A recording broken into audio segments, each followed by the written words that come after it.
जी बेटा, part F start करते हैं। असल में बच्चे कह रहे हैं जी इतने लेक्चर्स कौन देखेगा।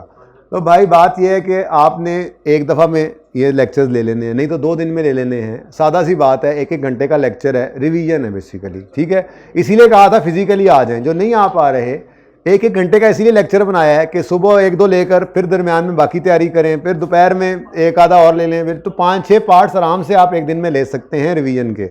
हिम्मत तो इन लोगों की है जो लगातार पढ़ रहे हैं। एक जोहर की ब्रेक दिया इनको मैंने सही से। अच्छा जी, अच्छा जी, short term decision making start करते हैं जी आज। शॉर्ट टर्म डिसीजन मेकिंग, ये देखो डिसीजन मेकिंग टेक्निक्स या शॉर्ट टर्म डिसीजन मेकिंग में ये 4 चीजें थी हमारी, जो रिवीजन प्लान में मैंने आपको लिख कर दी थी। रिवाइज करके आए हो ना, इसी को मैंने मजीद रिवाइज करवाना है अब, ठीक है। लिमिटिंग फैक्टर डिसीजंस, मेक और buy, further processing, shut down और कंटिन्यू, ठीक है। अब 1 बाय 1 इनको क्विकली रिवाइज करते हैं कि इनके क्या फॉर्मेट्स होते थे, क्या रिक्वायरमेंट, कैसे एड्रेस करते थे, ठीक है। थोड़ी बहुत बात जिसकी ज़रूरत पड़ी वो कर भी लूँगा मैं, जैसे शट डाउन का सवाल नहीं कराना तो उसकी बात कर लूँगा, क्योंकि सवाल यही 3 है मेरे पास, ठीक है ना। तो आपने ये सवाल को 2 बार 3 बार कर लेना है, जब भी रिवीजन करें ये तीनों सवाल कर लें, ठीक है। अब ये 4 चीज़ें हैं जो शॉर्ट टर्म डिसीजन मेकिंग के अंदर आती हैं। मुझे ये भी याद पड़ता है कि मैंने आप लोगों को जब डिसीजन मेकिंग स्टार्ट करवाई थी ना, एक आपने ट्री बनवाया जी, तो उसके अंदर मैंने आपको बताया था कि ये सारा पोर्शन जो है 30 से 40 नंबरों का है, जिसमें से ये मैंने आपको करवा दिया है, ये अभी करवाने लगा हूँ। प्लान में तो मेरे ये भी था आज। इसमें से आजकल 2 सवाल आ रहे हैं, 2-3 अटैम्प्ट्स मैंने देखा है, शॉर्ट क्वेश्चन, ठीक है ना। तो ये 12-15 नंबर का इसमें से भी आ रहा है।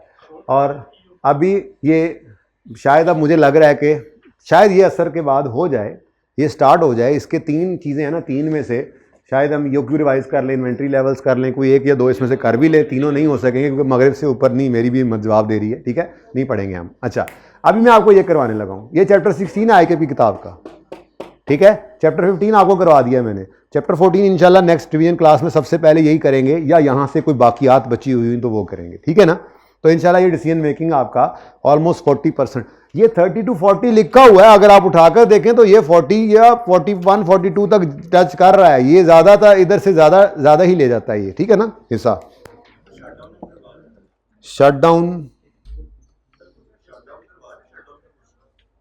कहाँ से लाऊं? क्वेश्चन यही है, रिवाइज तो सारा कर रहे हैं, आप देख लेना क्या होने लगा। पहले बता दूंगा तो क्या होगा उससे, मतलब तो सब्र कर जा फिर। जी बेटा, आ गए आप जवान होकर। अच्छा जी, डिसीजन मेकिंग कहाँ थे हम? ये दोनों एक जैसे खुल गए हैं भाई, अब भाई, अब भाई। अच्छा जी, लें जी, अब हम आते हैं शॉर्ट टर्म डिसीजन मेकिंग के अंदर। और कितनी चीज़ें हैं जी? 4 चीज़ें। लिमिटिंग फैक्टर डिसीजंस नहीं आया लास्ट टाइम, उसके बाद तरतीब यही, वैसे कोई भी तरतीब हो, ठीक है। फर्दर प्रोसेसिंग, उसके बाद फर्दर प्रोसेसिंग के बाद शट डाउन या कंटिन्यू का डिसीजन आ गया। तो ये लिमिटिंग फैक्टर इंपॉर्टेंट है, इस दफ़ा आ सकता है इसमें से। बहरहाल मेरा ज़्यादा जो शुबा जा रहा है ना, वो शट डाउन और फर्दर प्रोसेसिंग की तरफ जा रहा है, ठीक है। मेक और बाय यानी आउटसोर्स करना है, कंटिन्यू शट डाउन आ गया, और आखिरी है वो ये इन्वेंटरी मैनेजमेंट शुरू हो जाएगी। ये अल्लाह करे हम असर से पहले कर लें। बहुत इजी था, सब कुछ आपको आता है, ठीक है। लिमिटिंग फैक्टर डिसीजंस के अंदर हम 4 स्टेप्स में ये सवाल किया करते थे। सबसे पहले, यार मैंने पढ़ा लेने दो, मारना खा लेना मेरे को। लिमिटिंग फैक्टर डिसीजन 2 तरह से हमने किया था, विद एक्सटर्नल सप्लायर और विदाउट एक्सटर्नल सप्लायर। दोनों में फर्क क्या था, कुछ याद है? नहीं भाई, लिमिटिंग फैक्टर में ये है कि हमने अपने लिमिटेड रिसोर्सेज से चीज़ें बनानी होती थी, और अगर कोई उसके अलावा चाहिए होती थी तो वो परचेज कर सकते थे। लेकिन असल बात आप नहीं बता रहे। असल बात यह है कि जब आप कंट्रीब्यूशन पर यूनिट निकालने लगते थे तो जिसका एक्सटर्नल सप्लायर नहीं होता था उसमें सेलिंग प्राइस लेते थे, और जिसका एक्सटर्नल सप्लायर होता था उसकी एक्सटर्नल परचेज कॉस्ट लेते थे, बस, और तो कुछ नहीं है। ये टेक्निकल बात इसमें, बाकी तो आपको याद है, ये बाद में देखना, इसको छोड़ो, पहले मेरी बात सुनो। हमने कहा था सबसे पहले स्टेप में हम क्या करेंगे, सबसे पहले स्टेप में हम आइडेंटिफाई करेंगे हमारा लिमिटिंग फैक्टर है क्या। नॉर्मली सवाल बता भी देता था, लेकिन ना बताए तो भी हमने आइडेंटिफाई करना है। फिर जब आइडेंटिफाई हो गया तो फिर हमने contribution per unit of limiting factor निकालना है। फिर तीसरे नंबर पर रैंकिंग उसकी करके ऑप्टिमम प्रोडक्शन प्लान निकालना होता था, और चौथे नंबर पे अगर वो मांगे तो प्रॉफिट भी निकाल के देते थे। ये 4 स्टेप्स थे हमारे, ठीक है। तो फर्दर प्रोसेसिंग का सवाल है रिसेंट वाला, तो ये क्या कह दिया? वो तो आप लोगों ने मुझे बताना था, चलो कोई बात नहीं, खैर इसको रिवाइज करें जी। विदाउट या विद एक्सटर्नल सप्लायर रिक्वायरमेंट इस तरह से आ सकती हैं, ऑप्टिमल प्रोडक्शन प्लान बता दो, ऑप्टिमल प्रोडक्शन मिक्स बता दो, प्रॉफिट मैक्सिमाइजेशन प्रोडक्शन प्लान बता दो। ये 3 प्रोडक्शन प्लान तक रिक्वायर कर रहे होते हैं, प्लस कभी कभी कह देता होता था कैलकुलेशन ऑफ नेट प्रॉफिट भी, समटाइम्स ये भी कह देता होता था, ठीक है। अब 3 स्टेप्स थे। Step one verification of limiting factor. कैसे करते थे हम, कहते थे जी मटेरियल, लेबर, मशीन और लेबर और ये गिवन है, रिसोर्सेज जितने रिक्वायर थे पहले कंपलसरी ऑर्डर वाले लिखते हैं, उसके बाद नॉन कंपलसरी वाले, अलग करने की जरूरत नहीं है, बस रिसोर्सेज जितने हमें रिक्वायर्ड है, ठीक है। रिसोर्सेज जो रिक्वायर्ड हैं और जो अवेलेबल हैं माइनस करते। अगर मिसाल के तौर पे यहां पर 100 है और अवेलेबल है 80, तो यहां पे आंसर क्या आएगा, पॉजिटिव। ये शॉर्टेज है, 100 रिक्वायर्ड है, अवेलेबल है 80, 100 माइनस 80, पॉजिटिव 20 क्या है, शॉर्टेज। ये हमारा लिमिटिंग फैक्टर है। और अगर 100 चाहिए थे, 110 अवेलेबल हैं, तो सरप्लस आ गया 10 का, तो ये लिमिटिंग फैक्टर नहीं है। तो मिसाल के तौर पे मटेरियल लिमिटिंग है, बाकी दोनों सरप्लस में पड़े हैं, तो यहां से हम आइडेंटिफाई करते थे हमारा लिमिटिंग फैक्टर है क्या। फिर मटेरियल लिमिटिंग फैक्टर ऐसे, तो फिर हम क्या करते थे, हम contribution per unit of limiting factor निकालते थे, ठीक है। इसमें सेलिंग प्राइस भी लेते थे और एक्सटर्नल परचेज कॉस्ट भी लेते थे। फर्क क्या था, जिसका एक्सटर्नल सप्लायर मौजूद उसकी सेलिंग प्राइस, जिसका एक्सटर्नल सप्लायर नहीं मौजूद उसकी। अब मिसाल के तौर पे मैं कहता हूं जी कि ए का एक्सटर्नल सप्लायर है, बी का नहीं है, सी का नहीं है, तो ए के अंदर यहां पे क्या लेंगे हम, सेलिंग प्राइस सवाल के अंदर, और बी और सी के लिए क्या लेंगे, एक्सटर्नल परचेज कॉस्ट। सवाल के अंदर एक्सटर्नल परचेज कॉस्ट का दिया होना भी एक निशानी है कि एक्सटर्नल सप्लायर मौजूद है, वरना कहां से आती।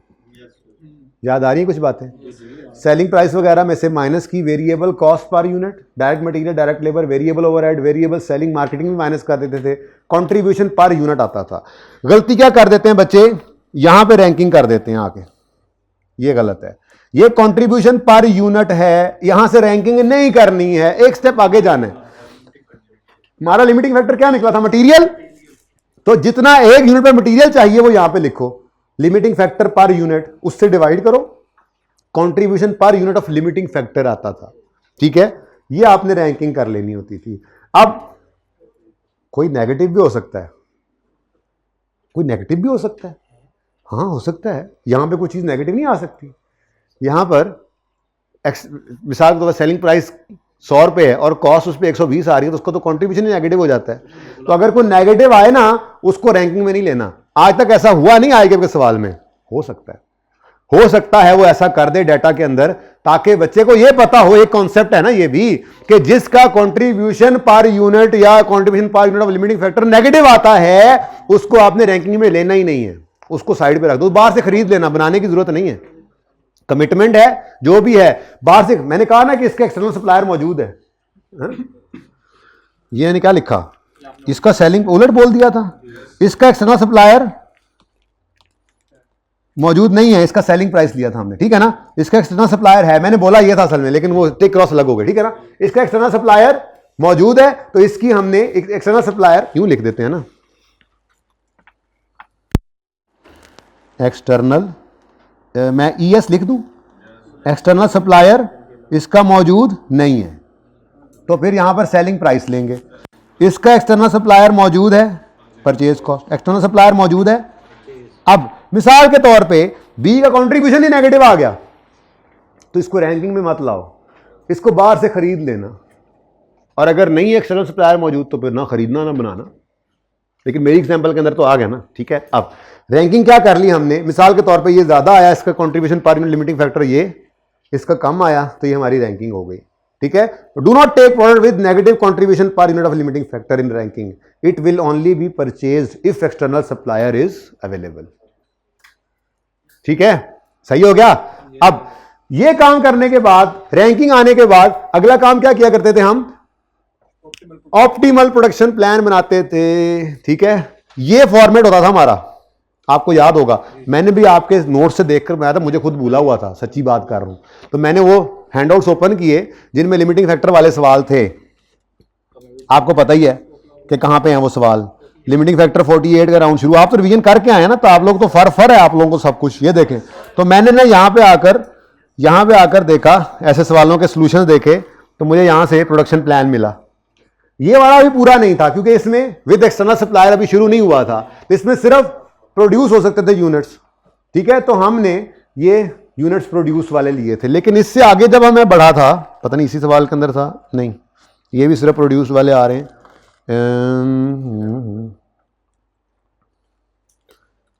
ये यहां होना चाहिए, नहीं है, नहीं है, नहीं है, इससे अगले में तो लाजमी होगा फिर, नहीं सोल्यूशन नहीं है ना, सोल्यूशन जहां पे आएगा यार, इधर तो होना चाहिए, इधर भी नहीं है, नहीं है, आ गया, यहां से देख के बनाया था मैंने यहां से फिर नकल की और मैंने वो पूरा फॉर्मेट फुल वाला बना दिया, क्योंकि एक्सटर्नल सप्लायर वाले का फॉर्मेट मैक्सिमम है। तो यहां पे हमने क्या किया था, मशीन आवर्स लिमिटिंग फैक्टर था हमारा इस सवाल में, हमने कहा था जी ये बैलेंस है, तो पहले हमने रिक्वायर्ड जितने, मतलब जो यूनिट्स रैंकिंग के हिसाब से बनते थे वो बना लिए, जो मैक्सिमम बन सकते थे वो बना लिए। जब ये बैलेंस जीरो हो गया तो अब बाहर से खरीदने की तरफ गए, तो बकाया X1 भी खरीदा था और X3 तो सारे ही खरीदा था। ये मैक्सिमम फॉर्मेट था, इसी फॉर्मेट को मैंने यहां पे छापा लगा लिया आपके लिए, ठीक है, जो आपको मैं हैंडआउट दूंगा ताकि आप एक नजर में इस लिमिटिंग फैक्टर वाले सवाल को, मैक्सिमम सवाल को रिवाइज करें। फॉर्मेट पता है आपको, सवाल 90% इसी में से, चलो ज्यादा हो गया, 60-70% तो हो ही जाता है, वैसे हो जाना है 90% भी नहीं, सारा ही हो जाना है, लेकिन चलो to be on safer side 70% सवाल हो जाता है इसमें। तो अगला काम क्या है, ऑप्टिमल प्रोडक्शन प्लान। ज्यादातर रिक्वायरमेंट्स यहां पे आकर रोक देता है वो, ऑप्टिमल प्रोडक्शन प्लान बनाओ। हम क्या करते थे, बैलेंस पकड़ा, मैंडेटरी डिमांड कुछ होती थी, कमिटमेंट की हुई है, वो सबसे पहले लेते थे रैंकिंग के बगैर, इररिस्पेक्टिव ऑफ रैंकिंग। बड़े बड़े लंबे सवाल किए थे, लिच्चड़ किस्म के, याद है आपको, मुकदे ही नहीं सन, करी जा रहे हैं, उसके अंदर करते थे सवाल, ठीक है ना। तो पहले मैंडेटरी करके जो बच गया, अब ये जो बैलेंस बचा है इसको आपने इस रैंकिंग के हिसाब से चलाना है। मिसाल के तौर पर हमारी रैंकिंग बनी थी ना ये, कि आपने, ये कौन सी प्रोडक्ट थी, ए, ये पहले बनानी है और फिर सी बनानी है, बी को हमने नहीं लिया था, तो मैंने कहा जी पहले ए बनाओ, मैंडेटरी तो हो गया ना। अब ये जो बचा है इसको पहले यूज करके ए बना लो, ए बन गई, अभी फिर भी कुछ बच गया, इसको सी के लिए यूज करने गए तो सी पूरी नहीं बन पा रही थी, तो एक काम करते होते थे, जितनी डिमांड है उसमें से जितनी, बल्कि हम ये करते थे, ये और बचे हैं divide by limiting factor per unit, तुम्हारे पास जो टोटल अवेलेबल यूनिट्स होते थे उससे ये प्रोडक्शन निकल आती थी। अब अगर इसका एक्सटर्नल सप्लायर मौजूद है, जैसे सी था ना, सी का था ना एक्सटर्नल सप्लायर, तो बकाया जो डिमांड में से प्रोड्यूस हो गए वो तो ठीक है, जो बाकी बच जाते थे डिमांड माइनस प्रोड्यूस, वो क्या करते थे हम परचेज कर, और बी तो सारे का सारा ही परचेज करते थे। और अगर बी का एक्सटर्नल सप्लायर ना होता तो ना रैंकिंग में आया था कि प्रोड्यूस करते, ना बाहर से खरीद सकते थे, छोड़ देते इसको, लेते ही ना। भाई आगे मैदान में, हे जमा लो। हाँ जी, ऑप्टिमल प्रोडक्शन प्लान, तुमने रिवाइज नहीं किया सवाल, ये वाला सवाल किया था जो एक्सटर्नल सप्लायर वाला है, फिर कैसे तुम्हें नहीं समझ आ रही, कहां नेगेटिव आया है, तो बेटा वो हमने नहीं ना बनाया, तो बाहर से खरीद लो। तो वो बाहर से ऊपर जब हमने वहां पे लिए थे, बेसिकली यहां पर हमने कौन सा सेलिंग प्राइस ली हुई है, ये एक्सटर्नल सप्लायर वाला है ना, तो यहां पे हमने परचेज कॉस्ट ली हुई है, तो नेट सेविंग के हिसाब से रैंकिंग करके इसको साइड पे किया हुआ है। हो सकता है ये खरीद कर लाएं तो स्टिल हमें प्रॉफिट पर ही बेच कर लें, लेकिन यहां पर डिसीजन मेकिंग में हमने सेलिंग प्राइस थोड़ा ही ली है, external purchase cost minus variable cost की है ना, तो ये सेविंग के हिसाब से हम चले हैं। इंशाल्लाह वो रिवाइज करोगे ना जब जाकर, मैंने एक कॉन्सेप्ट दिया था वो इसी चैप्टर में यहां पे करके दिया था, विद एक्सटर्नल सप्लायर, जहाँ कहीं लिखा था उसने मैंने छोटी सी एक एग्जांपल दी थी, वो मैं दिखाता हूँ आपको। ये देखो, ये यहाँ मैंने आपको कहा था कि प्रोडक्शन कॉस्ट और परचेज कॉस्ट, देखो सेलिंग प्राइस और सेलिंग प्राइस, ये इसको इग्नोर करवाया था। ये जिस लेक्चर की बात है ना उसी में जाकर देखना, अब तफसील में बहुत लंबी बात हो जाएगी। तो आप सेलिंग प्राइस को नहीं ले रहे होते इस डिसीजन मेकिंग में, बल्कि एक्सटर्नल परचेज कॉस्ट को ले रहे होते। और मैंने समझाया था कि उससे हमें सेविंग का पता लगता है, किसमें सेविंग ज्यादा है तो उसको पहले लेते हैं। अब ये खरीदा नहीं हमने, बनाया नहीं हमने, क्योंकि इसमें सेविंग कम थी। लेकिन ये थोड़ा ही है कि हमने ये खरीदना है तो लॉस से बिकना है, ये किसने कहा है? सेलिंग प्राइस तो सवाल में नहीं गिवन, सेलिंग प्राइस हो सकता है इसकी ज्यादा हो, तो वो बात की कहानी है। तो इसलिए मैंने मैक्सिमम बात कर दी है, वैसे ऐसा होता नहीं था, ठीक है, कम ही होती थी चीजें। खैर, स्टेप 1 वेरीफाई करो लिमिटिंग फैक्टर कौन सा है। स्टेप 2 कंट्रीब्यूशन, ये इंपॉर्टेंट है, contribution per unit of limiting factor निकालो, इससे पीछे ना रुक जाना, ये रैंकिंग के लिए यूज नहीं होना, ये रैंकिंग के लिए यूज होना है। रैंक हो गया, प्रोडक्शन प्लान बनाओ, ऑप्टिमम प्रोडक्शन प्लान बनाओ, ठीक है। मैक्सिमम ये विद एक्सटर्नल वाला है, अगर एक्सटर्नल वाला ना हो तो ये वाला कॉलम नहीं आता और आसान हो जाती है कहानी, ठीक है। और अगर सवाल में रिक्वायर कर ले तो net profit at optimal plan भी मांग लेता था, तो उसके लिए क्या करेंगे? सेल्स रेवेन्यू सारी प्रोडक्ट्स का, फिर वेरिएबल कॉस्ट प्रोडक्शन वाले की, वेरिएबल कॉस्ट परचेज वाले की, सेलिंग कॉस्ट सबकी आ गई, contribution, budgeted total fix cost अभी बताकर आ रहा हूं, ठीक है, जो fix cost per unit absorption वाली इनटू बजटेड डिमांड करके। याद है आपको, यहां पे आके आप फंसते थे, आप कहते थे ऑप्टिमल प्रोडक्शन प्लान वाली यहां प्रोडक्शन ले लें, तो मैं कहता था नहीं नहीं नहीं नहीं, यहां पर ऑप्टिमल वाली प्रोडक्शन नहीं लेनी, यहां पर बजटेड वाली लेनी है। कुछ यादें ताजा हो रही है थोड़ी थोड़ी, ठीक है। तो ये है टोटल बात, ठीक है। अब सेल रेवेन्यू तो सारे यूनिट्स का लेना है, ए बी सी जितने भी बेचते थे उनकी सेलिंग प्राइस के हिसाब से हमने यहां पर सेल रेवेन्यू ले लिया। यहां पर आपकी वो बी भी पॉजिटिव हो जाएगी, बिकेगी जितने की, यहां सेल रेवेन्यू आ गया, ठीक है। अब वेरिएबल प्रोडक्शन कॉस्ट में प्रोडक्शन वाले यूनिट्स लेने हैं, ये प्रोड्यूस किए हमने, ये तो ये प्रोडक्शन कॉस्ट में आ गई, यहां पर आएगी। और परचेज ये वाले यूनिट्स हैं, वेरिएबल परचेज कॉस्ट इनकी यहां पे आ गई। और सेलिंग प्राइस इन सब की होनी है जितने बिके हैं, प्रोड्यूस वाले बेचे या परचेज वाले बेचे, तो all units, total sale units, ठीक है। और फिर बजटेड फिक्स कॉस्ट में हमने fix cost per unit into budgeted demand, not optimal production plan, budgeted demand. याद करो, कई सवालों के अंदर जाके हमने कहा था बजटेड डिमांड से आपने बजटेड फिक्स कॉस्ट निकालनी है, ठीक है। ये परचेज वाले यूनिट्स के साथ मेरे बच्चे पर यूनिट परचेज प्राइस होगी ना, जितने यूनिट्स परचेज किए उससे मल्टीप्लाई करोगे कॉस्ट है। और जो प्रोड्यूस हुए हैं उनकी अपनी प्रोडक्शन कॉस्ट होती थी, वो प्रोडक्शन वाले यूनिट्स के साथ अलग अलग होते थे ना, ठीक है। तो ये है जी लिमिटिंग फैक्टर। अगर नजर आ रहा है तो क्या ही बात है, नहीं आ रहा तो फिर अल्लाह दी मर्जी। ये पहले देख लो, इतनी सी बात पहले देख लो। लिमिटिंग फैक्टर डिसीजन विद और विदाउट एक्सटर्नल सप्लायर, दो तरह से पूछता है वो, ज्यादा पसंद उसको विदाउट, ये विद एक्सटर्नल सप्लायर ही है, ठीक है। बहरहाल 3 तरह की रिक्वायरमेंट्स आती हैं और प्लस वो प्रॉफिट भी निकलवा लेता है। 3 स्टेप्स हैं। स्टेप 1 वेरिफिकेशन करो, step 2 per unit limiting factor, per unit of limiting factor contribution निकालो, रैंकिंग करो, नेगेटिव वाले को छोड़ देना, एडिशनल बात आज ये की, ठीक है। ऑप्टिमल प्रोडक्शन प्लान बनाओ और अगर कह दे तो प्रॉफिट भी कैलकुलेट कर दो, लिमिटिंग फैक्टर इज ओवर। सवाल आपको बताए हुए हैं वही काफी हैं, कोई और मिल गया मेरे ज़हन में आ गया तो मैं आपको परसों वाली डिवीजन क्लास 2 के अंदर बता दूंगा इंशाल्लाह, ठीक है। कोई क्वेश्चन है तो पूछ सकते हैं आप लोग। ये हो गया रिवाइज, लिमिटिंग फैक्टर यही है। अब सवाल की है, अब सवाल आएगा तो कर लेंगे बस। अब वो जितने सवाल किए हुए हैं उनमें मैंने 1-2 सवाल वो लेंथी वाले भी रखे हुए हैं, जब वो सवाल कर लेंगे इंशाल्लाह तो रिवाइज हो जाएगा। ये टेक्निकल नहीं था, जब ये कर रहे थे ना तो पहले 1-2 दिन बस संभालने में सवाल मसला होता था, यार वो मुक ही नहीं रहा सवाल, इतनी लेंथी कैलकुलेशन होती थी, चलते 1-2 दिन बाद हम कंफर्टेबल हो चुके थे। है ही आसान। कोई क्वेश्चन? सर अगर ये कहें कि fixed cost, budgeted fixed cost लेनी होती है तो गलत तो नहीं होगा? बजटेड फिक्स कॉस्ट लेनी होती है, नहीं कहेगा, नहीं कहता ही वही है, लेकिन ये नहीं लेते थे। ये फिर भी यही तो वहां पे मसला रोना रोते थे।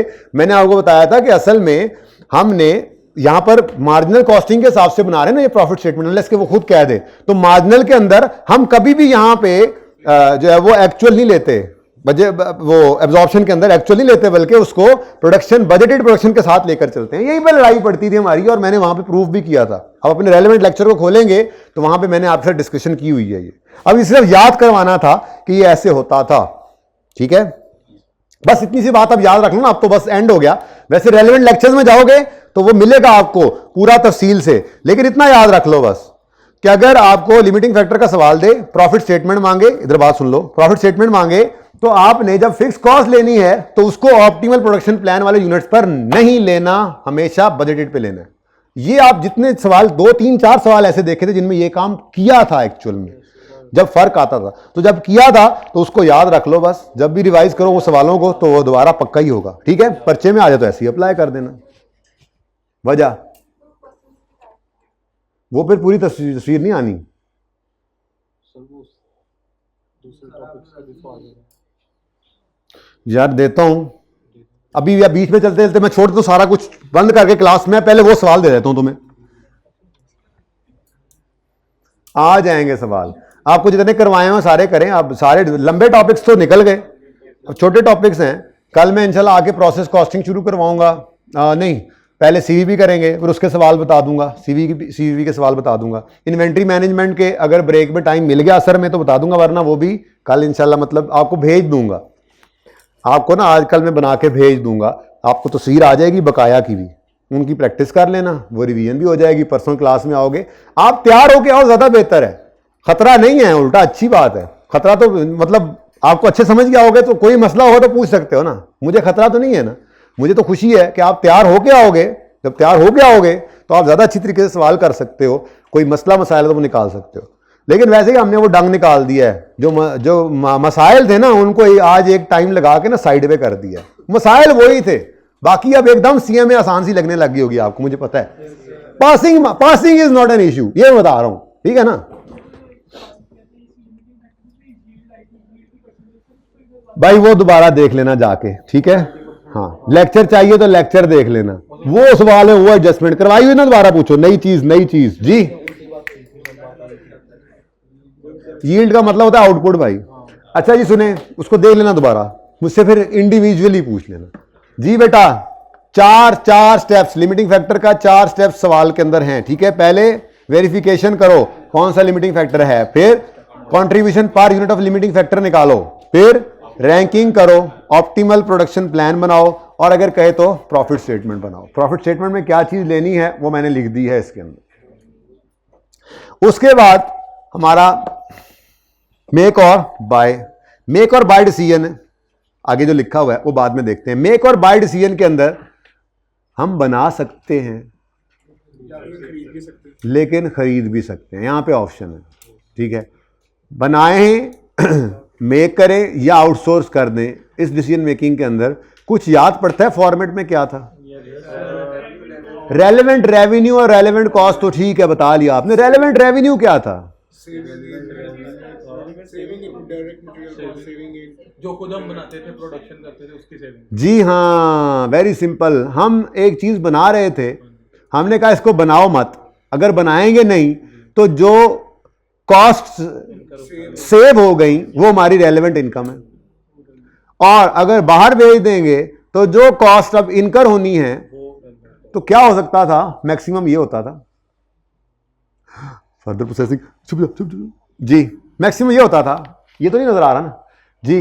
Evaluation of outsourcing decision, relevant cost, basically relevant cost saving होती थी, लेकिन इसको आप रेलेवेंट बेनिफिट भी कह सकते हो, इनकम आसानी के लिए कह सकते हो। अगर आप बनाओगे नहीं तो मटेरियल कॉस्ट में सेविंग है, ठीक है, मटेरियल नहीं लगेगा, लेबर नहीं लगेगी, वेरिएबल ओवरहेड नहीं लगेंगे, और कोई incremental directly attributable fix cost है तो वो भी सेव हो जाएगी। ये 2 चीजें मैंने उस वक्त डाली थी, ये ऐड की है मैंने, ठीक है। आप अगर कोई चीज खुद बना रहे थे, नहीं बनाएंगे तो फैक्ट्री फारिग हो जाएगी। ये ना कभी कभार वाले हैं, ये तो पक्के तकरीबन आते हैं ना, ये कभी कभार वाले हैं, तो ये भी मैंने डाल दी इसमें, ये भी आ सकते हैं कि हम खुद बना रहे थे, मेक ना करें तो फैक्ट्री फारिग हो गई, किराए पे दे सकते हैं, किराए पे दे सकते हैं, तो ये भी क्या है, ये भी आपकी इनकम है, रेंटल इनकम फैक्ट्री से आएगी। फिर आपकी फैक्ट्री फारिग हो गई, किराए पे नहीं दी आपने, कोई और प्रोडक्ट बना ली, ये प्रोडक्ट आपने ये प्रोडक्ट बनाना बंद कर दी, इसको आउटसोर्स कर दिया, इसकी जगह कोई और प्रोडक्ट मशीन पे बना ली, तो अब उससे जो कंट्रीब्यूशन आएगा वो भी तो इसी वजह से है कि आप ये मेक नहीं कर रहे, बाय कर रहे हैं। तो ये मैक्सिमम चीजें हैं जो आपके मेक और बाय के अंदर आ सकती हैं। और ये तो सेव हो गई, कॉस्ट पड़ेगी क्या,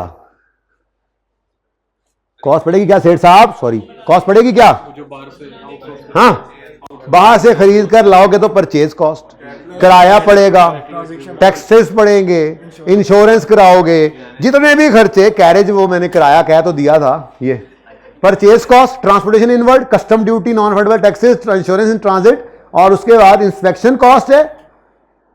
एक चीज मैंने ये अलग से लिखनी चाहिए थी मुझे, बल्कि मैं अलग से ही लिखता हूं, ठीक है, एक मिनट, एक जनरल सभी लिख लेते हैं ना, इंस्पेक्शन कॉस्ट को अलग रखो, और फिर भी सवाल में कोई ऐसी कॉस्ट आ जाए, फिर भी सवाल में कोई ऐसी कॉस्ट आ जाए जो आपकी इस लिस्ट में कहीं फॉल नहीं कर रही, लेकिन वो रिलेट करती है परचेजिंग से, तो वो क्या है जी, वो आपकी रेलेवेंट कॉस्ट है। इसको आप इसी को नीचे ले आओ ना, परचेज को एडमिनिस्टर करने की एडमिनिस्ट्रेशन कॉस्ट, परचेज करने की कोई भी कॉस्ट, इसको मैं अलग रखता हूं ताकि ये ऐसे अलग रहे, ठीक है जी। यानी परचेज को देखने के लिए, यानी उससे रिलेट करती हुई किसी भी किस्म की कॉस्ट है जो ऊपर की लिस्ट में नहीं फॉल करती, तो वो भी अगर रिलेट करती है तो आपने उसको रेलेवेंट कॉस्ट ले लेना, ठीक है। अब एक चीज ये ऐड की, relevant incomes of future are taken if no future data then assume past data is same for future. ऐसे एक दो सवालों में शायद करना भी पड़ा था हमें कि वैसे तो हमें रेलेवेंट इनकम्स बल्कि एक्सपेंसेस भी बेसिकली फ्यूचर के लेने होते हैं, ठीक है, रेलेवेंट इनकम्स और एक्सपेंसेस भी, कॉस्ट भी, ठीक है ना, वो मैंने उसके साथ तीर लगाया और यहां पे दोनों लिखने पड़ेंगे, ठीक है ना। रेलेवेंट इनकम्स और रेलेवेंट एक्सपेंसेस जो हैं वो फ्यूचर के ही लेने होते हैं, मेक और बाय के लिए, डिसीजन मेकिंग के अंदर। लेकिन अगर सवाल के अंदर पास्ट डाटा गिवन है और चुप है तो ये अज्यूम करेंगे जो पास्ट में था वही फ्यूचर में होगा, ठीक है। हाँ जी, अब अगर रेलेवेंट कॉस्ट सेविंग जो आई हैं वो रेलेवेंट कॉस्ट ऑफ परचेजिंग से बढ़ जाएंगी, यानी पॉजिटिव होगा, अगर पॉजिटिव होगा तो फिर आउटसोर्स कर देना। आपने नहीं बनाया, आपको 500 रुपए बच गए, खरीदने में 400 रुपए लग रहे हैं, तो नेट में आपको 100 रुपए की नेट सेविंग आ रही है। यानी इसका आंसर अगर नेट में पॉजिटिव है तो एक्सेप्ट कर लो आउटसोर्सिंग का, एक्सटर्नल बाइंग का ऑप्शन एक्सेप्ट कर लो, बल्कि बाहर इसको आउटसोर्स कर दो, ठीक है, खुद ना बनाई जाओ। एंड मैंने ये सबसे पहली बात तो ये है मेरे अजीज हम वतनों, यहां पर मैंने ये नहीं लगाया हुआ था, ठीक है। अच्छा भाई साहब, मेरी फैक्ट्री थी, मैंने कहा इस पर मैं ये प्रोडक्ट अल्फा बनाता हूं, मैंने इसको आउटसोर्स करना है, फैक्ट्री फारिग हो गई। अब फैक्ट्री में मैंने प्रोडक्ट बीटा बना ली, उतनी जगह पर वो फैक्ट्री फारिग हो गई, मैंने प्रोडक्ट बीटा बना ली। अगर मैं ये बाहर आउटसोर्स ना करता तो ये वाली एक्स्ट्रा बी बन सकती थी। तो ये कंट्रीब्यूशन जो बी का मैंने अर्न किया इसी वजह से किया क्योंकि मैंने मेक करना छोड़कर इसको बाय पे कर लिया है। अब मेरी ये फैक्ट्री फारिग रही, तो फारिग थी, खुद यूज करके उससे कोई और चीज बना ली तो एडिशनल कंट्रीब्यूशन रेलेवेंट इनकम है। और अगर फारिग हो गई, खुद नहीं यूज की, किसी को किराए पे दे दी, तो वो रेंटल इनकम रेलेवेंट इनकम है। जैसे ये रेंटल इनकम रेलेवेंट इनकम है, ये खुद नहीं यूज की, बाहर भेज दी, ऐसे ही ये खुद यूज करके कोई और चीज बना ली। फारिग हुई तब ना, फारिग क्यों हुई? क्योंकि हम इसको मेक नहीं कर रहे, बाय कर रहे हैं, ठीक है, ओके। तो अगर पॉजिटिव नेट रिजल्ट आ जाए तो एक्सेप्ट कर लो एक्सटर्नल बाइंग को, और अगर ना आए तो एक्सटर्नल बाइंग की तरफ मत जाना जी। हाँ बोलो, जल्दी करो, मैंने अब शटडाउन की थोड़ी सी डिस्कशन करके, बल्कि वो मैं डिस्कशन लिख के लाया हूं जो करनी है, जो मसला आपको आता है, ठीक है। फिर मैंने आपको रिसेंट टाइम का सवाल करवाना है, 16 को नंबर का है मेरे ख्याल से, उसके बाद एक और सवाल करना है। नहीं, शटडाउन का तो वही 3 सवाल हैं जो करवा दिए हैं। अभी आपने देखना है ये कौन सा सवाल है, रिसेंट वाला, पता नहीं अब कौन सा सवाल है, वो आप पढ़ के बताएंगे मुझे, नहीं बताना था मैंने, मुझे बता दिया। अच्छा चलें, चुप करें भाई, जो कर रहा हूं बस यही होगा, उसके अलावा जो छोड़ दो, जो रह गए हैं, जरूरत होंगे तो कर दूंगा, जरूरत की चीज कर दी है मैंने, जरूरत से बढ़ के कर दी है, कोई चीज रह जाए ना तो बस रह जाए, रिवीजन प्लान में नहीं है, रिवीजन क्लास में नहीं है, तो इसका मतलब उसके बगैर काम चलता है तो नहीं है, ठीक है ना, बस छोड़ दो फिर। Got it? सवाल रिवीजन प्लान वाले एनफ है, वो बहुत ज्यादा काम किया हुआ ऑलरेडी ना, तो एडिशनल काम इस वक्त अब एडिशनल की तरफ नहीं जाना, जो किया उसको बस मजबूत करना है अब, ठीक है। रिवीजन प्लान में, रिवीजन क्लास में जो आ गए इनको रिवीजन प्लान में मैंने कहा ऐड कर लो, इसके अलावा और कोई सवाल करने की जरूरत नहीं। हाँ, मैं खुद रिवीजन प्लान जो फाइनल करूंगा उसमें कुछ ऐड करना हुआ सवाल तो एडिशनल खुद कर दूंगा, ठीक है। ये टेस्ट वाले ही हैं जो इन्वेंट्री मैनेजमेंट के 2 सवाल हैं, टेस्ट में दिए हुए थे, ये अब आज तो नहीं लग रहा, कल ही होगा, इनके नेक्स्ट क्लास में होगा। तो वो मैंने जब रिसेंट अटैम्प्ट डिस्कस करनी है ना, तो उसके अंदर वो डिस्कस हो जाने हैं। सर ये जो संडे को नहीं रख रहा मैं, परसों ही रखूंगा। Relevant benefit, relevant income, sir इसमें वो रेलिवेंट कॉस्ट वाले वो लगने हैं ना। हाँ तो क्या लिखा हुआ, रेलेवेंट का लफ्ज नहीं लिखा हुआ है। अच्छा एक और बात, एक और जो फिक्स्ड कॉस्ट है, रेलिवेंट फिक्स्ड कॉस्ट, वो भी वो इंक्रीमेंटल वाली जो सेव होगी। फिक्स कॉस्ट रेलेवेंट होती ही इंक्रीमेंटल वाली है। रेलेवेंट फिक्स्ड वाली क्या मतलब, रेलेवेंट होती ही इंक्रीमेंटल है। कंफर्म करना कंफर्म बाद में करना, अब तेरा कंफर्म ही नहीं हो रहा। सर जी। एक और बात भाई पानी मंगवा दें जी। सर, अगर वैसे वैसे जनरल बात पूछ रहा हूँ, अगर उसने सवाल खामोश है तो हमने एफको से चलना, या एफको से चलना, फाइफो तो खुद तो प्रोसेस कॉस्टिंग में चलेगा हो ना, बच्चों को ना घुमाओ, ठीक है। मैं इन्वेंटरी में हाँ भाई, इन्वेंटरी में हूँ सर, पहला वाला टॉपिक शुरू जो आसान लगे वो कर लो, सवाल चुप। और बताओ, तो फाइफो एब्जॉर्प्शन के मामले में वो मैंने बताया हुआ है, साइलेंट है तो एब्जॉर्प्शन नहीं होता है, फिर मार्जिनल नहीं लेना। एब्जॉर्ब नहीं कर सकते। नहीं नहीं, इसके अलग से भाई पैसे लगेंगे, मेरी 2-3 रातें लगेंगी। अच्छा जी, ये सारा कुछ यार आपकी क्लासेस में से उठाया हुआ, मैंने कुछ नया नहीं किया। याद नहीं है फॉर्मेट? हाँ एक काम किया मैंने, ये लाइन एक्स्ट्रा लगाई और ये मैंने ये कर दिए थे, ये मैंने देखा था।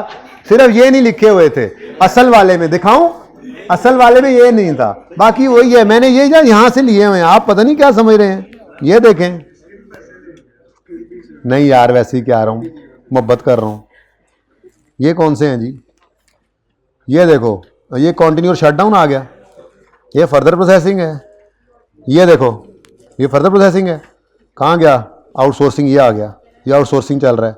ये देखो आउटसोर्सिंग कितने वे, फॉर्मेट ही नहीं लब रहा, कटते नहीं करता सी मैं, नहीं मैं दिखाता। 53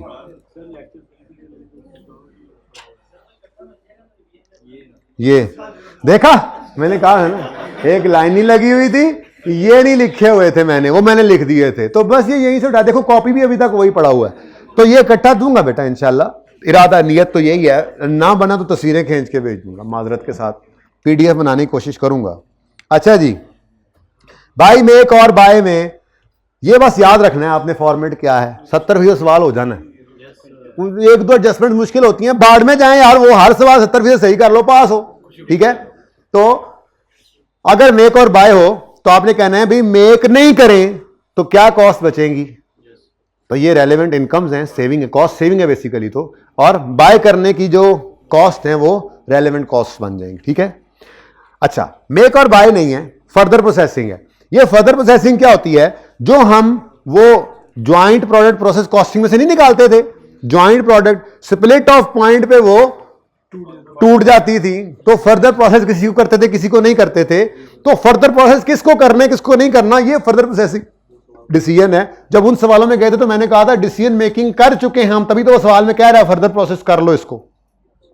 तो वो तो प्रोसेस कॉस्टिंग में ना हम अगली बात करते थे, लेकिन यहां पे तो ये डिसाइड करना है इसको फर्दर प्रोसेस करें या ना करें। तो फिर तीसरा डिसीजन कौन सा होता था इसमें? पहला क्या हो गया जी, लिमिटिंग फैक्टर डिसीजन, उसके बाद मेक और बाय, तीसरा evaluation of further processing. Further processing के लिए मुझे बताओ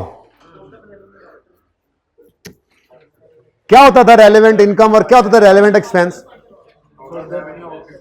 हाँ, इंक्रीमेंटल रेवेन्यू लेते थे। कुछ लोग इसमें शॉर्टकट करते हैं, डिफरेंस लेते हैं, लेकिन मेरा मशवरा गलती से बचने के लिए आप इंक्रीमेंटल रेवेन्यू कैसे निकाला करो, जैसे हमने क्लास में निकाला था, total revenue after further processing और total revenue before further processing, इन दोनों का डिफरेंस क्या आएगा? और जाहिर है इंक्रीमेंटल रेवेन्यू आएगा, क्योंकि फर्दर प्रोसेस करने के बाद चीज महंगी बिकती है, ठीक है। अब सब जो ज्वाइंट कॉस्ट थी ना, जो प्रोसेस अकाउंट तक लग गई थी, वो ज्वाइंट कॉस्ट यहां पर रेलेवेंट नहीं है, वो रेलेवेंट नहीं है, क्योंकि वो संक कॉस्ट है एक तरह से, वो तो मान चुकी। अब उससे आगे फर्दर प्रोसेसिंग कॉस्ट, तो फर्दर प्रोसेसिंग के ऊपर जो मटेरियल लगना है, जो लेबर लगनी है, जो ओवरहेड लगने हैं, जो फिक्स ओवरहेड्स इंक्रीमेंटल लगने हैं, वो रेलेवेंट है हमारे लिए। ज्वाइंट कॉस्ट जो होती है, जो एलोकेटेड कॉस्ट होती थी, वो यहां पर रेलेवेंट नहीं होगी, ठीक है। डिसीजन मेकिंग के लिए ये रेलेवेंट नहीं होगी, ठीक है। तो ये फॉर्मेट हमारा होता था। इसको भी छोड़ो, ये क्या लिखा हो, ओ ये नहीं देखना, अभी नहीं देखना, मैं कह रहा हूं नहीं देखना। अच्छा, अब मैं जरा पहले वो पुरानी बात तो कर लेना, evaluation of further processing decision. Revenue क्या लेना है, रेलेवेंट रेवेन्यू क्या होगा, total revenue after further processing, इसमें सेल प्राइस जो आफ्टर फर्दर प्रोसेसिंग गिवन है और यूनिट सोल्ड, और sale price before further processing into unit sold. इससे डिफरेंस जो निकलेगा, ये एक मैंने ये वहीं से कॉपी किया हुआ है, किसी एक में मैंने फिगर लिखी थी ताकि पता लग जाए आपको, ये हमेशा ज्यादा ही होगा, फर्दर प्रोसेस होने के बाद चीज महंगी बिकती है, ये ज्यादा ही होता है, ठीक है। तो इंक्रीमेंटल रेवेन्यू आ गया, ये मैंने उस फॉर्मेट में नहीं लिखा हुआ था, ये ऐड कर लाया हूं आपके लिए आज, ठीक है ना। ज्वाइंट प्रोसेस, उसको पता नहीं था आपको ज्वाइंट प्रोसेसिंग कॉस्ट क्या होती है, तो बस ऐसे बताया था, थोड़ा सा लस्सी दही मक्खन लग किया था, याद है ना। वो तो जब प्रोसेस कॉस्टिंग पढ़ लिया आपने, फिर आप चीते हो गए। वो जब आपने वो आखिरी 2-3 सवाल किए थे, जिन्होंने ज्वाइंट बाय प्रोडक्ट हवाई जहाज बनाया था, उन्होंने आपको, और फिर आप उन हवाई जहाजों पे सवार हो गए थे बाद में एंड पे जाके, ठीक है ना। तो उस सफर के बाद अब मैं बता सकता हूं आपको, जो ज्वाइंट प्रोडक्शन प्रोसेसिंग की कॉस्ट है वो रेलेवेंट नहीं है। तो फिर रेलेवेंट क्या है, further additional material, additional labour cost, additional variable for FP, for रख दो, ठीक है। Additional fix cost due to further processing, definition of new plant for further processing, additional कोई पैकिंग कॉस्ट है, additional selling marketing cost, additional किस लिए, for further processing या after further processing उसको पैक करके बेच रहे हैं। तो ये सारी चीजें क्या हो जाती थी, रेलेवेंट। यानी कि जहां तक चीज बनी है ज्वाइंट प्रोडक्शन प्रोसेस से, वहां तक नहीं, वहां तक जो कॉस्ट हो गई सो हो गई। अब डिसीजन मेकिंग क्या करनी है, यही स्प्लिट ऑफ पॉइंट पे बेचने या फर्दर प्रोसेस करें। तो स्प्लिट ऑफ पॉइंट पर बेचें तो ये रेवेन्यू आता है, फर्दर प्रोसेस करके बेचें तो ये रेवेन्यू आता है। तो कितना इंक्रीमेंटल रेवेन्यू है, इसमें इंक्रीमेंटल कॉस्ट वही होनी चाहिए ना जो इस ज्वाइंट प्रोडक्शन प्रोसेस के बाद टूट चुकी है, तो आगे की कॉस्ट, ठीक है। तो सारी की सारी एडिशनल लेनी है, याद रखना है। ये क्या है, इररेलेवेंट। ये मैंने पहले नहीं, उस वक्त नहीं लिखा हुआ था, ये कल ऐड किया मैंने बैठ के, इसको थोड़ा नीचे किया, इसको ऐड कर लिया ताकि आपके फॉर्मेट का हिस्सा बन जाए। अब एक छोटी सी बात यहां पर जो कि हुई नहीं अभी तक आपके सवालों में जितने आपने किए थे, ये सोल्ड यूनिट्स और ये सोल्ड यूनिट्स बराबर होते हैं। फर्दर प्रोसेसिंग से पहले वाले यूनिट्स और बाद वाले नॉर्मली बराबर होते हैं, लेकिन कभी नहीं भी हो सकते। अगर ना हो तो कोई मसला नहीं है, ठीक है। हो क्या सकता है, सूरत हाल क्या होगी जी, ये दोनों बराबर नॉर्मली बराबर होती है, सेल क्वांटिटी बिफोर रिफाइनमेंट या फर्दर प्रोसेसिंग, ठीक है, और आफ्टर रिफाइनमेंट ये बराबर होती है नॉर्मली। तो लेकिन अगर ये बराबर नहीं है तो इसकी वजूहात क्या हो सकती हैं, normal loss during further processing या मटेरियल एडेड इंक्रीजेज वॉल्यूम, दोनों बातें हो सकती हैं। बढ़ भी सकता है, ये तो आज तक कभी भी नहीं हुआ, ये शायद एक दफा हुआ था, ये तो कभी भी नहीं हुआ। तो आपने जब फर्दर प्रोसेस शुरू करना है तो नॉर्मली तो ये बराबर ही होती हैं, लेकिन कभी फर्क आ भी सकता है। वजह क्या होगी, normal loss during further processing आ जाए, या नया मटेरियल ऐड किया आपने, लेट्स से कोई लिक्विड ऐड करते हैं तो क्वांटिटी बढ़ा देता है, बढ़ भी सकती है, ठीक है। तो अगर बढ़ जाएगी तो कोई मसला नहीं है, ठीक है। अब ये मामला है जी, थोड़ा सा इसको पहले यहां से समझने की कोशिश करें, ठीक है। मिसाल के तौर पे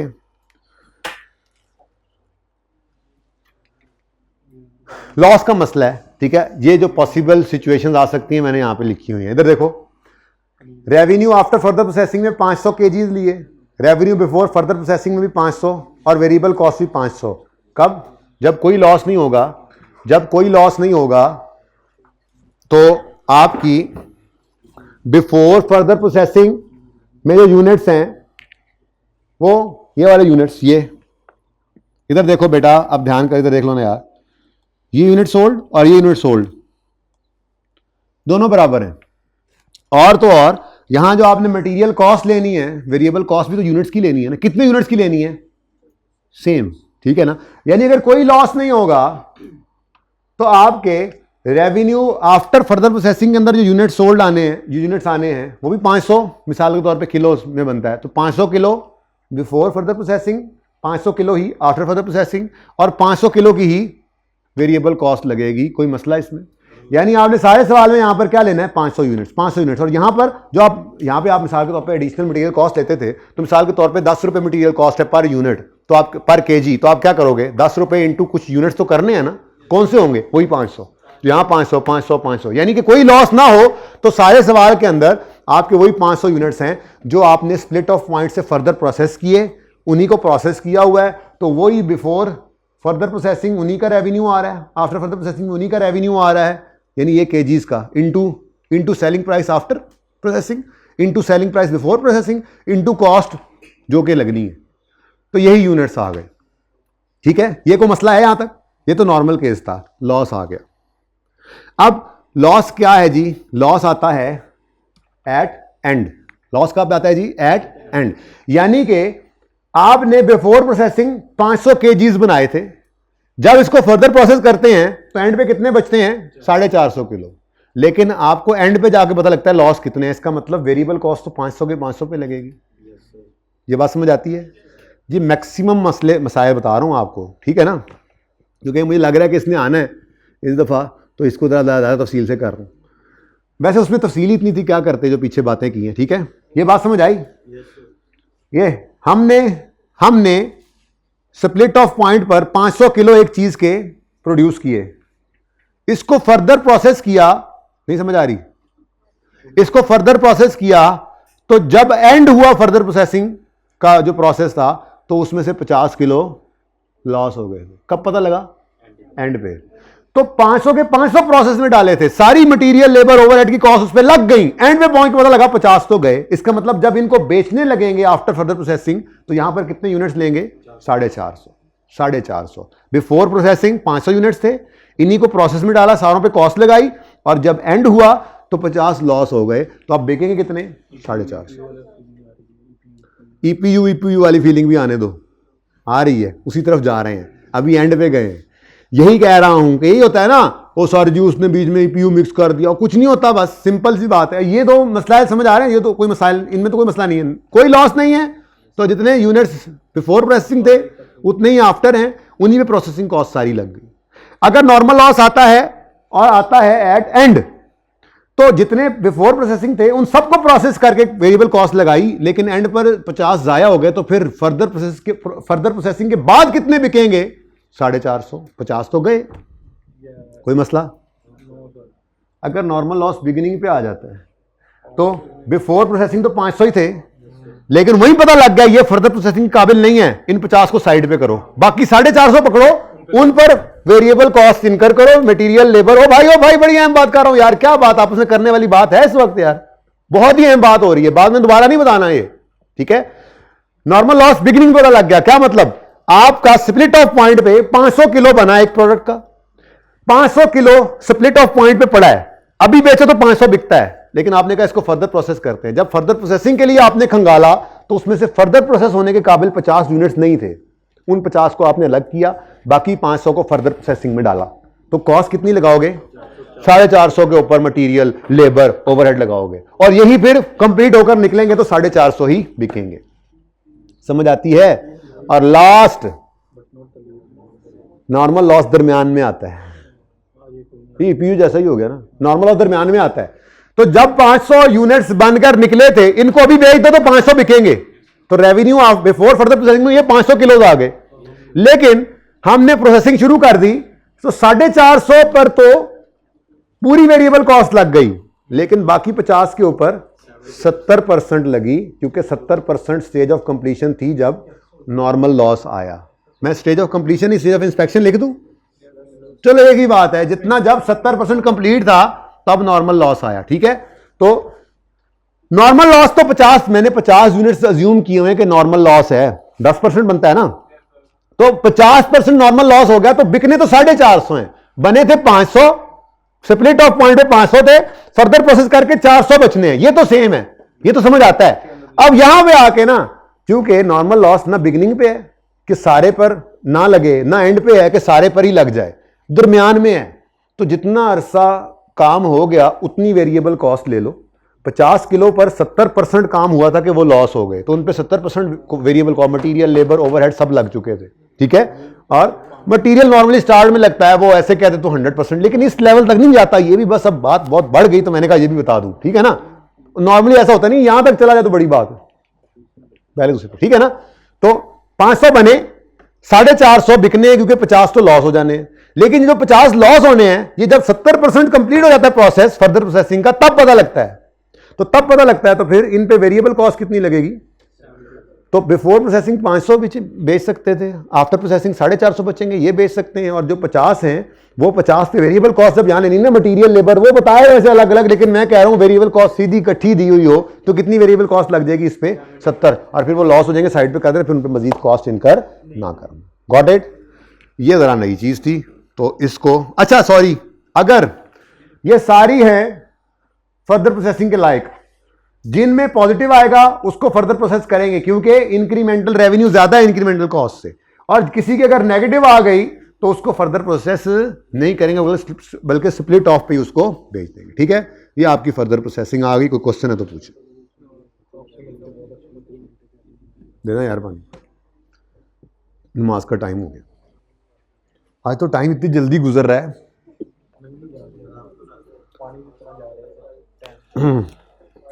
ठंडा जाके पानी ले आया जालिम। कल मैं ऐसे बोल रहा हूँ।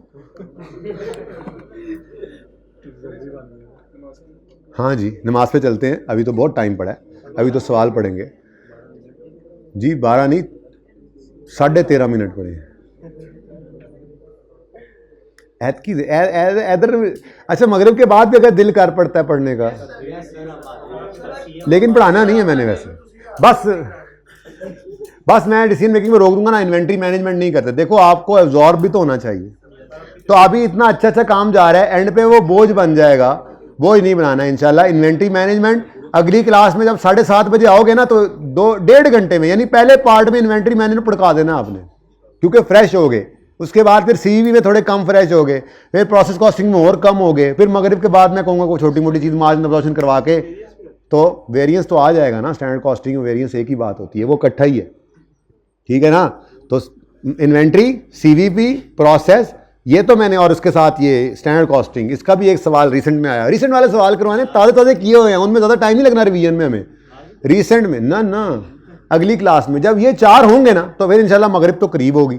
उसके बाद फिर मैं आपको उस क्लास में कहूँगा चलो बस अब अगर आ जाओ मगरिब के बाद, तो मार्जिनल एब्जॉर्प्शन और एफवाई थोड़ा सा कर लेते हैं, कोई इक्का दुक्का सवाल, उसके बाद अल्लाह हाफिज़ कर लेंगे, फिर अल्लाह मालिक कुछ जो रह जाएगा फिर वो खुद रिवाइज कर लेना। ओके, हाँ जी, यहाँ तक को मसला। फर्दर प्रोसेसिंग में रेलेवेंट रेवेन्यू क्या होगा, इंक्रीमेंटल रेवेन्यू और रेलेवेंट कॉस्ट जो ज्वाइंट प्रोडक्शन के बाद फर्दर प्रोसेसिंग कॉस्ट जितनी भी इनकर हो रही है। ठीक है, एक छोटा सा बीच में एक पॉइंट आ रहा था जहन के अंदर, वो भी मैंने डिस्कस कर लिया। ठीक है, चलें आगे। उसके बाद आपका फेवरेट शट डाउन और कंटिन्यू। शट डाउन और कंटिन्यू नहीं, ये इसकी बस डिस्कशन है, सवाल तो नहीं करना इसका कोई, इसलिए डिस्कशन सुन लो। शट डाउन और कंटिन्यू, मैंने आपको कहा था कि वो शट डाउन के तो एक ही ऑप्शन होता है, शट डाउन कर दें, और कंटिन्यू के अंदर एक से ज्यादा ऑप्शन भी दे सकता है। हमने 3 जो सवाल किए तो उनमें 2 सवालों में गालिबन ऐसा हुआ था, ऑप्शन कंटिन्यू के एक से ज्यादा भी हो सकते हैं। अब 2 तरीके हैं आप,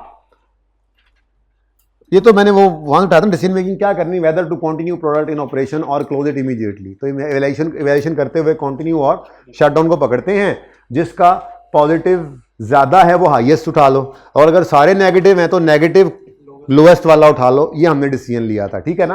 अब इसके अंदर मैंने आपको कहा था 2 तरीके होते हैं, कहा नहीं भी था तो अब कह रहा हूं, 2 तरीके होते हैं। आप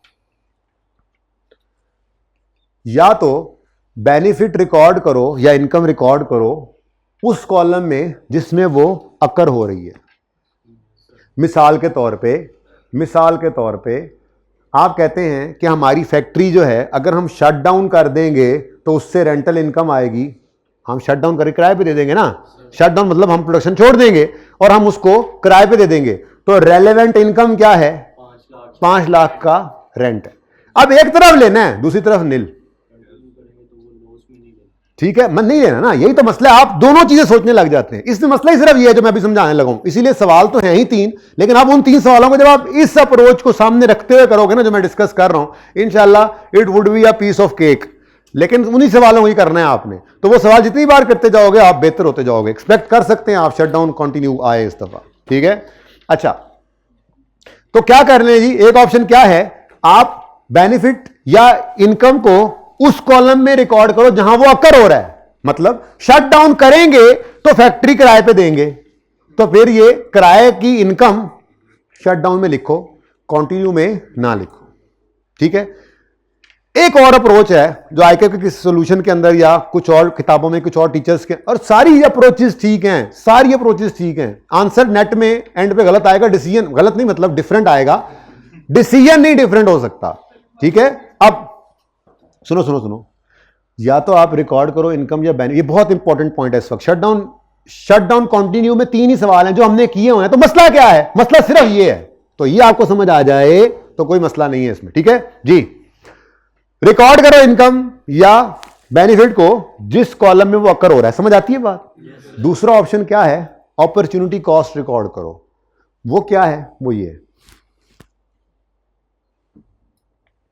जी, अगर मैं शट डाउन कर दूं, कंटिन्यू ना करूं, शट डाउन कर दूं, कंटिन्यू करूं, अच्छा यूं, बल्कि यूं मैं कंटिन्यू करूंगा ना जी, तो मुझे रेंटल ऑफ फैक्ट्री नहीं मिलेगा, तो मैंने रेंटल इनकम होर गो कर दी, ये मैंने रेलेवेंट कॉस्ट ले ली।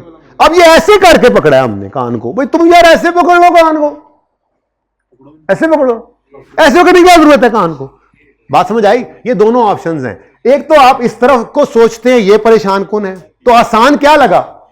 आसान क्या लगा कि जिस कॉलम में अकर हो रही है इनकम या बेनिफिट, उसी कॉलम के अंदर उसको रिकॉर्ड कर लें।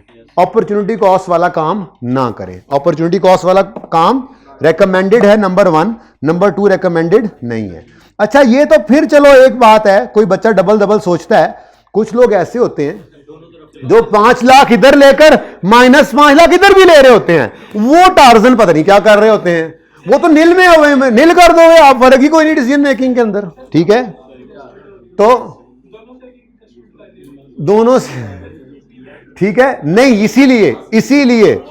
इसीलिए दोनों की बात करने लगा हूं, सिर्फ इनकम की बात नहीं कर रहा। अगली बात एक्सपेंस के लिए भी लिख के लाया हूं। रिकॉर्ड करो एक्सपेंस को उस कॉलम में जिस कॉलम में वो अकर हो रहा है। अगर मैं कंटिन्यू करूं तो मेरी फिक्स कॉस्ट 30 लाख है,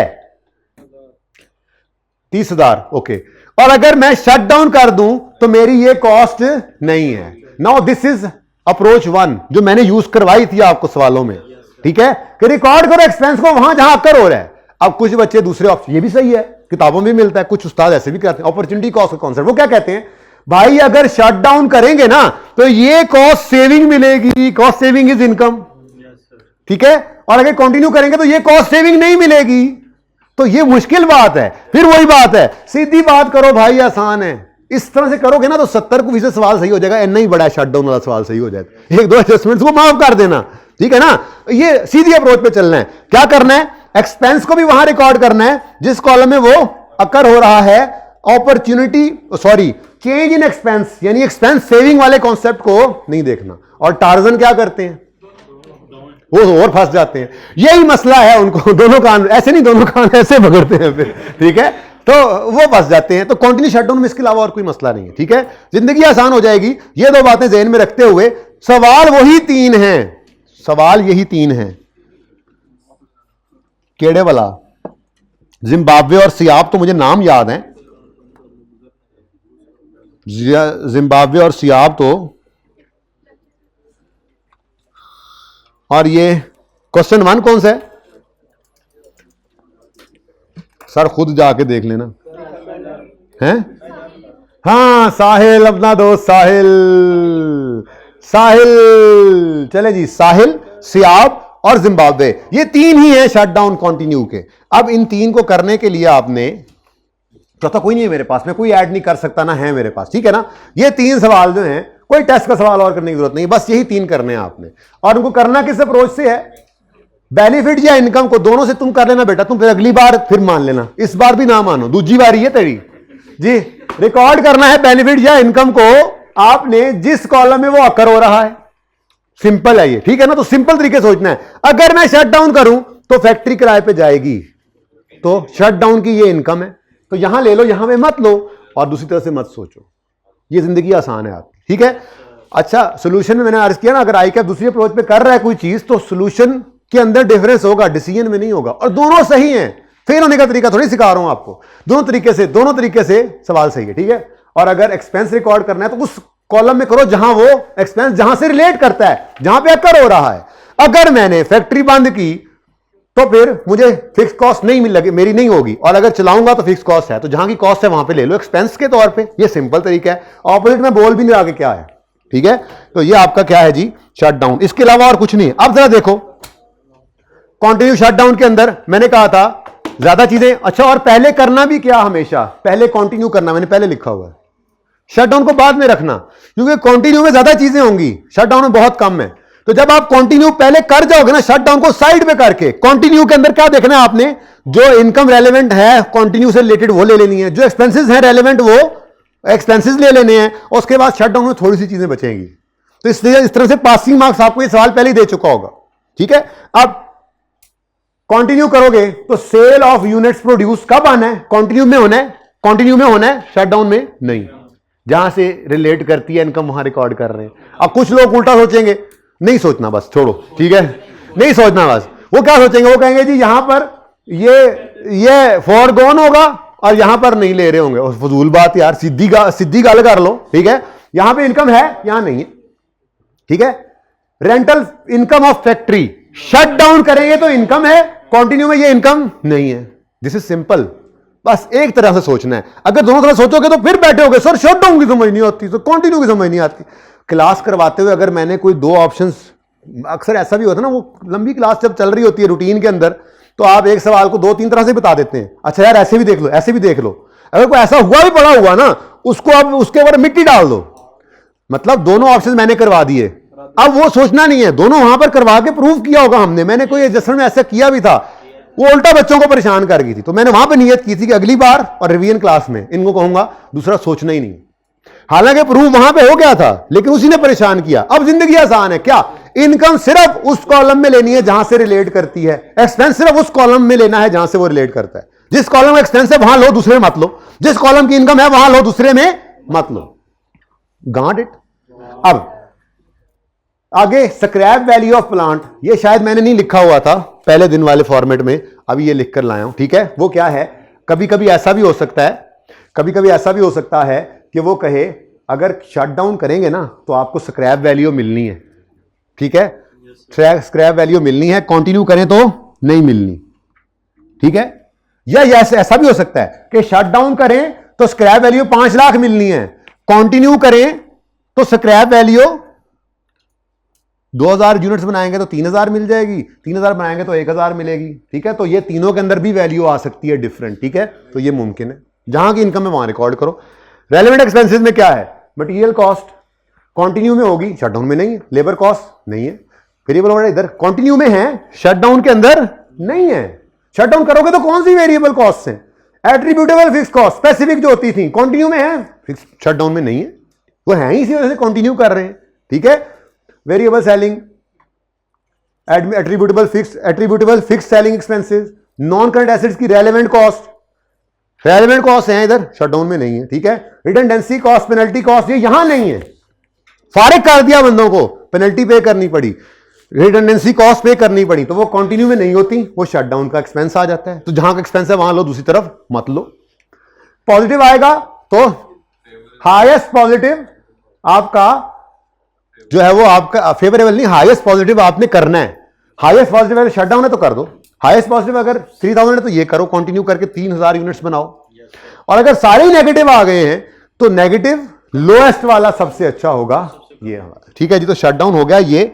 अब उसके बाद हमने कुछ सवाल जो करना है ना, वो सवाल है ऑटम 23 का क्वेश्चन 8 हबीब इंडस्ट्रीज, लेकिन ये हम करेंगे अब असर की नमाज के बाद।